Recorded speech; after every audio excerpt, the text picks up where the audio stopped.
Global warming is the reality that the world lives in today, with temperatures hitting new records every passing year. Can it be stopped? A lot of proposals have been put on the table about cutting carbon emissions, but then what these plans seek to do is to slow down the rate of warming as opposed to reversing the effects of climate change.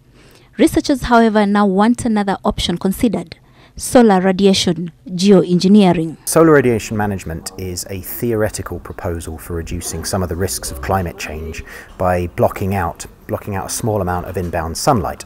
This theory is built around mimicking the volcano effect. When a powerful eruption occurs, millions of tons of ash and sulfur dioxide is sprayed into the atmosphere, creating a blanket between Earth and the Sun.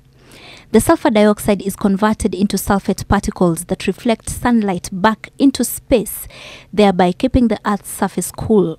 In 1991, for instance, Mount Pinatubo in the Philippines produced a powerful eruption that resulted in a global-scale cooling of 0.5 degrees.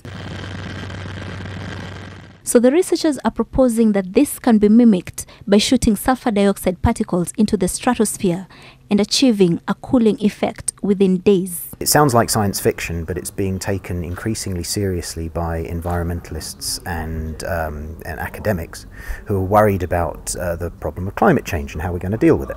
We should look at it in both ways, as a threat and as an opportunity.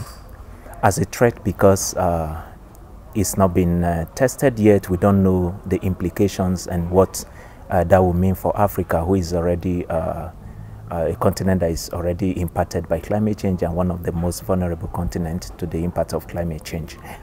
And as opportunity because we also want a quick fix. We want to fix some of the problems that are associated with the impact of climate change, which our people are currently facing. The concept of solar radiation management was first floated in the 1960s, but the research hasn't gone beyond the lab.